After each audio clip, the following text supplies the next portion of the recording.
ମୋ ତରଫରୁ ସମସ୍ତଙ୍କୁ ଜୁହାର। ତ ଆଜି ଘରକୁ ଆସିଯାଇଛି ଛୋଟ ମାଛକୁ ମୁଁ କରିଥିଲି ପୁରା ଭଲସେ ଧୋଇ ଦେଇଥିଲି। ତା ଉପରେ ମୁଁ ପକାଇଥିଲି ଲୁଣ, ଟିକେ ପକାଇ ନେଲି ହଳଦୀ, ଆଉ ଟିକେ ଲଙ୍କାଗୁଣ୍ଡ ପକାଇ ଦେଇଥିଲି, ଆଉ କାଶ୍ମୀରୀ ଚିଲି। ଏ କାଶ୍ମୀରୀ ଚିଲି ପକାଇଲେ ନା ଦେଖିବାକୁ ଆଖିରେ ସେ ମାଛଟା ବହୁତ ସୁନ୍ଦର ଦେଖାଯାଉଥିଲା। ମୋତେ ମନ କରୁଥିଲା ତ ମୁଁ ଏମିତି ଖାଇଦେବି, କି ଟେଷ୍ଟି ଦେଖାଯାଉଥିଲା ୟାର। ତ ଟିକେ ଗୋଳେଇ ନେବା ଭଲସେ ମାଛକୁ, ଆଉ ଉପରୁ ଟିକେ ପକାଇଦେବା ସୋରିଷ ତେଲ। ଏଇଠି ମୁଁ କଢ଼େଇରେ ତେଲ ପକାଇ ଦେଇଥିଲି, ତେଲ ମୋର ଗରମ ହେଇଯାଇଥିଲା। ମାଛକୁ ସବୁ ଛାଣି ନେବା।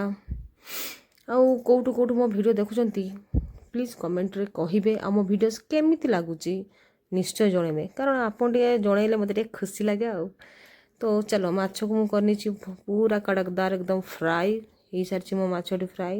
ଆଉ ଗୋଟେ କଢ଼େଇରେ ନେବା ତେଲ, ଟିକେ ଜିରା, ଫୁଟଣ, ପିଆଜ, ତେଜପତ୍ର ଲାଲ କରିନେବା। ତାପରେ ପକାଇଦେବା ପିଆଜ, ରସୁଣ, ଅଦାର ପେଷ୍ଟ, ଟମାଟରକୁ ମୁଁ ସେଠି ବାଟି ଦେଇଥିଲି। ହଁ, ତାପରେ ପକାଇଦେବା ହଳଦୀ, ଲଙ୍କାଗୁଣ୍ଡ, କାଶ୍ମୀରୀ ଚିଲି, ତାକୁ ଟିକେ ଭାଜି ନେବା। ଆଉ ହଁ, ଫିସ୍ ମସଲା ବି ପକାଇଥିଲି ମୁଁ।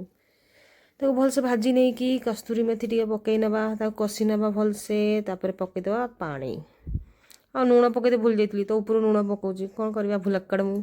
ତ ଫୁଟିଯାଇଛି ମୋର ମାଛ, ସରି ମାଛ ନେଇ ପାଣି ଫୁଟିଯାଇଛି ଝୋଳବାଲା। ତାକୁ ମାଛ ପକାଇ ନେଲି, ତାକୁ ତା ଉପରେ ଧନିଆ ପତ୍ର ଟିକେ ପକାଇ ନେଲି। ତାପରେ କଲର୍ ଚେକ୍ କରିବେ ଗାଇଜ୍। ଓହୋ, ମୋର ପାଣି ଆସିଯିବ। ଓକେ, ଶାଶୁମାକୁ ପଚାରିବା କେମିତି ହେଇଛି ମାଛ ତରକାରୀଟା। ଆଗରେ ଚାଲ ପଚାରିବା। ମୋ ଝିଅର ଆଇଟମ୍ ହେଉଛି ଖାଲି ଭାତ ଆଉ ଝୋଳ, ମାଛ ଝୋଳ। ଆଉ ମେନ୍ ଆଇଟମ୍ ହେଉଛି ଏଇଟା, ଚିଙ୍ଗୁଡ଼ି ଛେଚା। ମୋ ଝିଅ, ବଡ଼ ଝିଅ ସେଇଆ ଖାଏ। ଆଉ ମୋ ସ୍ୱାମୀ ଆଇଟମ୍ ଅଧା ସରିଗଲାଣି। ଆଉ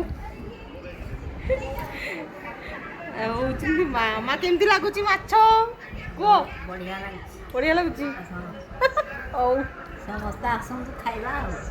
ଆଉ ମା ପରା ସମସ୍ତଙ୍କୁ ଡାକୁଛନ୍ତି, ଆସନ୍ତୁ ଆଉ ଖାଆନ୍ତୁ ଆମ ଘରେ ଆସିକି। ହଉ, ଖାଇଦେବା ଆଉ, 3ଟା ବାଜିଲାଣି। ଆଉ ରହୁଛି ସାଙ୍ଗମାନେ, ମୋ ଭିଡ଼ିଓ ପସନ୍ଦ ଆସିଲେ ଲାଇକ୍, କମେଣ୍ଟ, ସେୟାର, ସବସ୍କ୍ରାଇବ୍।